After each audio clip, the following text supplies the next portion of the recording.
Fiyat performans denince artık aklımıza maalesef ki uygun fiyatlı telefonlar pek fazla gelemiyor. Fiyatların her geçen gün arttığı günlerde telefon öneri serisi yapmakta bir hayli zorlaştı diyebilirim. Artık bu seriyi ayda bir güncellememiz gerekecek. Yani geçen ayki fiyatlarla şu anki fiyatlara baktığım zaman da arada çok ciddi bir uçurum olduğunu da söyleyebilirim. 7500 ile 10.000 TL aralığında S21FE gibi nispeten amiral gemisi diyebileceğimiz cihazları dahi bulabilirken şu ana baktığımızda orta üst segment arasındaki telefonları daha sıklıkla görebiliyoruz. Bu videoda yakından bakacağımız telefonlar kesinlikle uzun yıllar boyunca götürebilecek bir kapasiteye sahip. Fakat bu listenin en uygun fiyatlı telefonları yalnızca bir ay öncesinde 5000-6000 TL bandındayken şu anda en ucuzu bile 7500 TL'yi geçmiş durumda. Yine de güncel piyasa şartlarına göre bu listedeki telefonların maalesef ki fiyat performans durumunda olduğunu söyleyebilirim. Destekleriniz benim için çok önemli. Videoyu beğenmeyi ve abone olup bildirimleri de açmayı unutmayın. İsterseniz ilk ve en uygun fiyatlı telefonla başlayalım.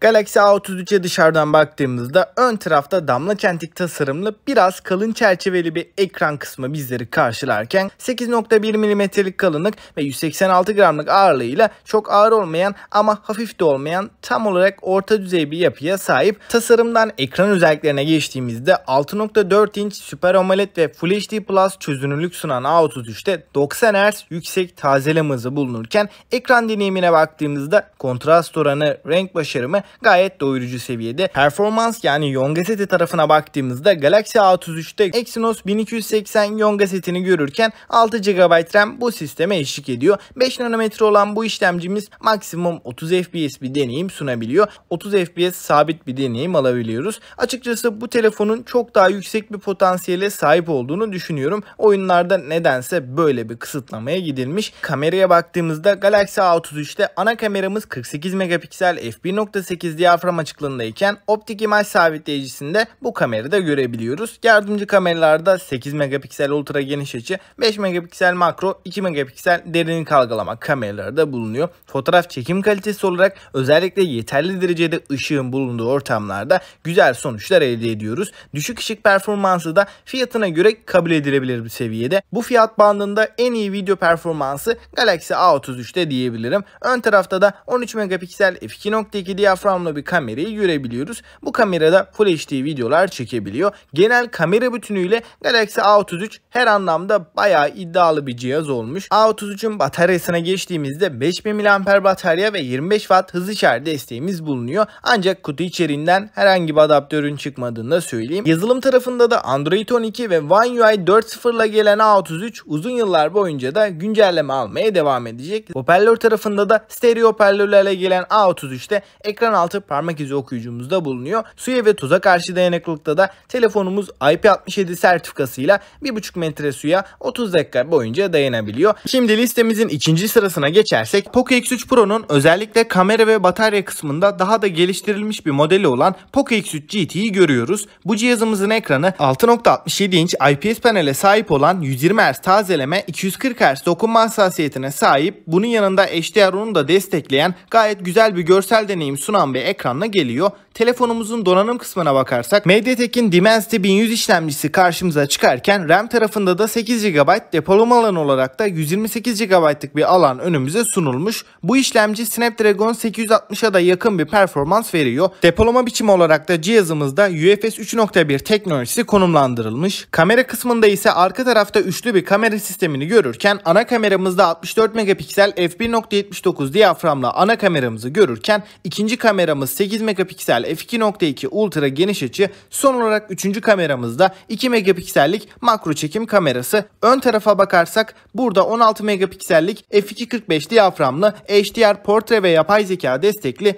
güzel bir ön kamera önümüze sunulmuş. Video çekim noktasında ise arka kameramızla 4K 30 FPS'te çekimler yapabilirken ön kamerayla ise Full HD'de 30 kare çekimler yapabiliyoruz. Poco X3 GT'nin batarya ve hızlı şarj kısmında ise 5000 mAh'lik bir batarya ve 67 Watt'lık hızlı şarj desteğiyle gelirken kutu içeriğimizden de 67 Watt'lık adaptörün çıktığını söyleyeyim. Tasarım konusunda ise cihazımız 8.9 mm'lik kalınlık ve 193 gramlık ağırlıkla önümüze çıkarken hem arka kapağımızda hem de çerçevelerimizde plastik bir malzeme yapısı kullanılmış ama verdiği hissiyat açısından Poco X3 Pro'dan daha iyi olduğunu da söyleyebilirim. Yazılım kısmında ise Poco X3 GT'de Android 11 ve MIUI 12.5 arayüzünü görürken kablosuz bağlantılarda da 5G desteğine, Wi-Fi 6 ve Bluetooth 5.2 teknolojisine de sahip. Hoparlör konusunda ise stereo hoparlörlerle gelen cihazımızın suya ve toza karşı dayanıklılık konusunda da IP53 sertifikasıyla korunduğunu söyleyeyim. Listemizin 3. sırasında Samsung'un fiyat performans oranıyla iddialı modeli olan Snapdragon S20 FE'yi görüyoruz.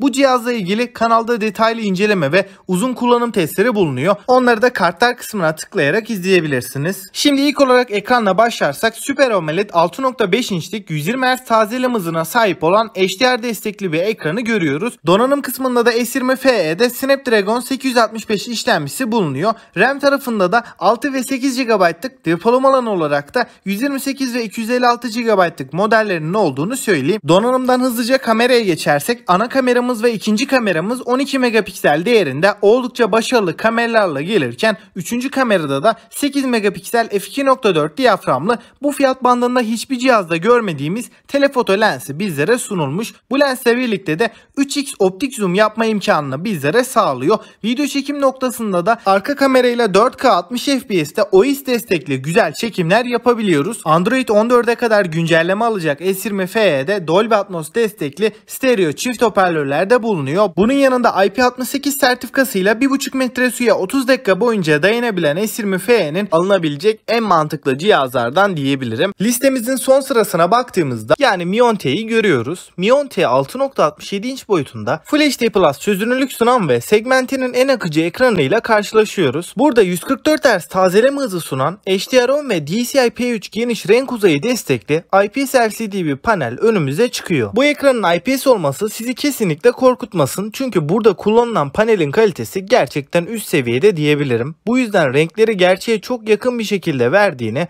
ve gündelik kullanımda ve video dizi film izlerken görsel deneyim açısından Mi 10T piyasanın en iyi IPS ekranlı telefonlarından biri olduğunu rahatlıkla söyleyebilirim. Mi 10T'nin donanım kısmına geçtiğimizde Snapdragon 865'i görüyoruz. Bu fiyat bandında 90 FPS desteğini veren tek cihaz diyebilirim. Bunun yanında grafikleri yükselttiğimizde de HD ve HDR grafiklerde 60 FPS, Ultra HD'de de 45 FPS desteğini bize rahatlıkla veriyor ve bu değerler sadece kağıt üstünde değil oyun deneyimi olarak da bize 60 FPS'te stabil bir oyun deneyimi yaşatırken 90 FPS'te ise yoğun patlama sahnelerinde ve kalabalık ortamlarda FPS değerlerimizde 80 FPS'lere kadar bazen düşüş yaşayabiliyoruz ancak bu oyun deneyimimizi çok da kötü yönde etkilemiyor. Ekranımız 144 Hz olduğundan gerçekten şahane bir oyun deneyimi yaşattığını söyleyebilirim. Özellikle 60 FPS'lerin üstüne çıktığımızda bu akıcılık farkını net bir şekilde hissediyorsunuz. Şimdi telefonumuzun kameralarına bakarsak Mi 10T'de 64 megapiksel f1.89 diyafram açıklığında 6 elementli lense sahip olan Sony IMX682 sensörüne yer verilmiş. İkinci kamera 13 megapiksel f2.2 ekstra geniş açı, üçüncü kameramızda ise 5 megapiksellik f2.4 makro çekim kamerası kullanılmış. Fotoğraf çekim kalitesi konusunda Mi 10T renkleri doğru bir şekilde verebilmesi ve kontrast oranları açısından gayet başarılı. Makro kamera noktasında rakiplerinin biraz gerisinde kalıyor ancak ana kamera ve ultra geniş açı kamerasıyla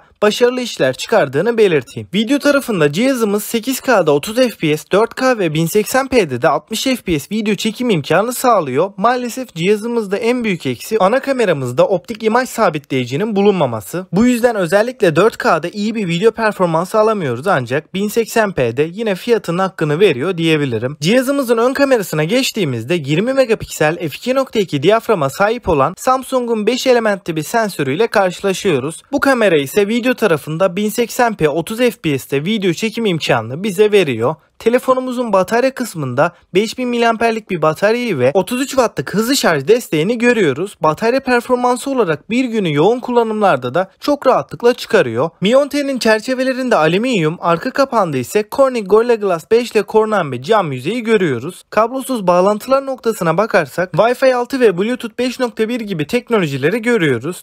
Dostlar, şimdi tek tek bir değerlendirme yaparsak listemizin en uygun fiyatlı telefonu Galaxy A33. Burada baktığımız zaman Galaxy A33 benim çok rahatlıkla önerebileceğim bir telefon değil. Bunun en büyük sebebi de kesinlikle Exynos 1280 Yonga seti. Bu Yonga seti günlük kullanımda bize bir problem çıkarmasa da oyun performansı ve ileriye dönük kullanmayı düşünenler için ben çok mantıklı bir işlemci olduğunu düşünmüyorum. Ancak bu cihazın en önemli iki noktası kamera ve batarya performansı. Özellikle kamera kısmında bu fiyat bandında OIS desteğini görebilmemiz, 4K 30 FPS'te dahi hem EIS hem de OIS desteğiyle beraber videolar çekebilmemiz bu telefonu en öne çıkaran detaylar arasında. Ayrıca Exynos 1280'in çok verimli bir işlemci olduğunu da söyleyebiliriz. Yani batarya performansı ve günlük kullanım için oldukça ideal bir telefon olduğunu düşünüyorum. Eğer oyun yönünde bir beklentiniz varsa bu noktada da Galaxy A33 yerine Poco X3 GT'ye bakmanız çok daha mantıklı olacaktır. X3 GT'de hem performans konusunda, ekran akıcılığı ve kamera konusunda da X3 GT çok başarılı bir telefon diyebilirim. Şu anki fiyatını da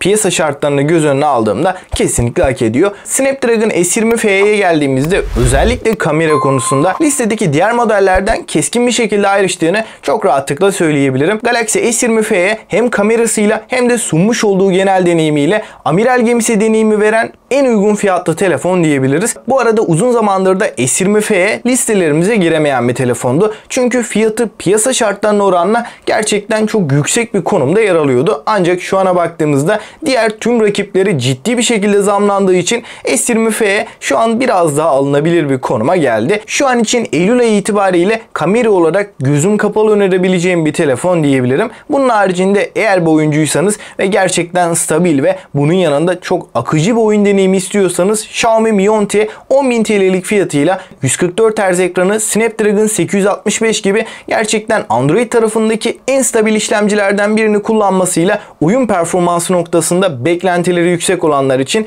tercih edilebilecek en iyi seçeneklerden biri. Şu anki fiyatıyla da kamera olarak da batarya olarak da üzecek bir cihaz değil. Açıkçası listeye baktığımızda her zaman olduğu gibi 7500 ile 10.000 TL aralığı gibi gerçekten geniş bir aralıkta çok az telefona yer verdiğimizi söyleyebilirim. Tabii ki bunun en büyük sebebi deneyimlediğim ve bunun yanında en başarılı bulduğum telefonlara yer vermeye çalıştım. Şu an için bu telefonlar haricinde alınabilecek pek fazla model görmüyorum. Fiyatlar değişken olduğu için bir dahaki ay yapacağımız öneri videosunda daha farklı modelleri de görebilirsiniz. Çünkü ülkemizde telefon piyasası gerçekten inanılmaz bir şekilde oynak durumda. Galaxy A52s pek çok listeye girebilirken bu listede A52s'e yer vermedim. Çünkü şu anda 9300-9400 TL'lere kadar gelmiş durumda. S20F'ye benzer fiyatlara satılırken A52s gibi orta üst segment bir cihaz almak hiç mantıklı değil. Peki sizler bu fiyatlar hakkında neler düşünüyorsunuz? Artık gidişata bakarsak neredeyse her ay bu listeleri güncellememiz gerekecek gibi gözüküyor.